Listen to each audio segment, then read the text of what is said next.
All right, last day in New York City. Gonna go meet up with Phil. I'll tell you more about Phil later, but just a small little advisor here. I realize there's been a lot of cars, trains, and everything over the weekend. I'll try to mix up the footage better the next time I come down to the city. That's all I can really say. Anyways, lunch with Phil.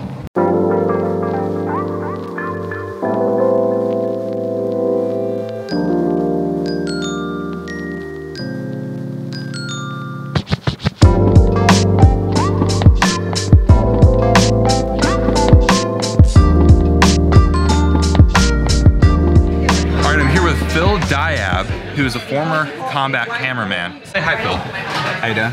Phil served in a special operations unit as their cameraman, documenting a lot of the aspects of the war on terror that the public hasn't seen. He's responsible for taking great photography and video while he's over there, and a lot of his work actually was featured in a recent HBO documentary produced by Channing Tatum's company called War Dog, A Soldier's Best Friend. He's since moved on to come out here to New York City after he got out of the Army, and is now attending Columbia University, and just just straight wrecking New York City with his skills and mad academic abilities. Anyways, we'll talk to Phil a little bit about his adventures so far.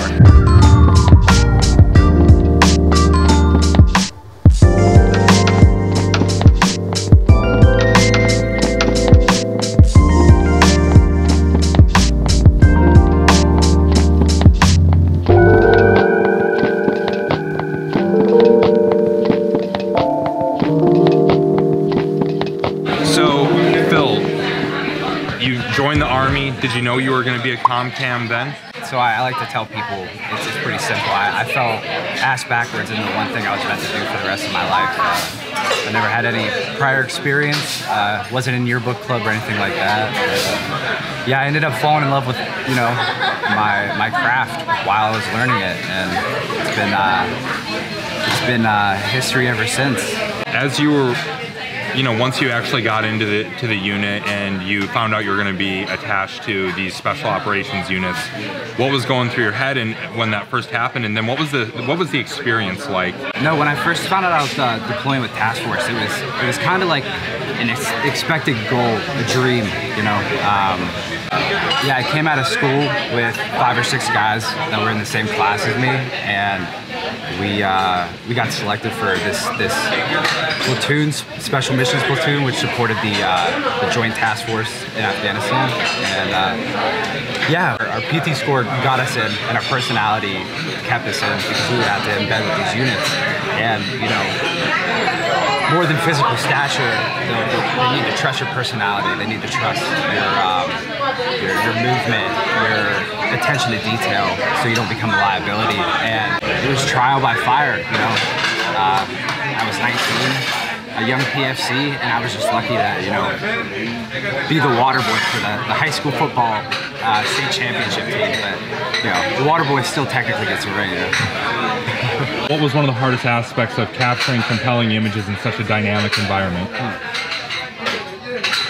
I would say the hardest thing about capturing imagery in combat is maintaining that focus, because with so many transcending variables happening at one time, it's like you have to focus on something or you won't be able to control anything. And it's hard to train your mind to just look, intuitively and analyze what's in front of you. And from there, if it's something that you feel needs to be documented, do it. And a lot of stuff that we did was at night, so working through nods, like taking long exposures, staying still, using a rock for a tripod to tilt my lens up to capture 2 Rangers, pulling security. It's important to maintain that focus, because if you let yourself get lost in an environment such as combat, I mean, the possible consequences are fatal. That's what war is. So there's a big obligation that I think each storyteller has when he goes into a theater.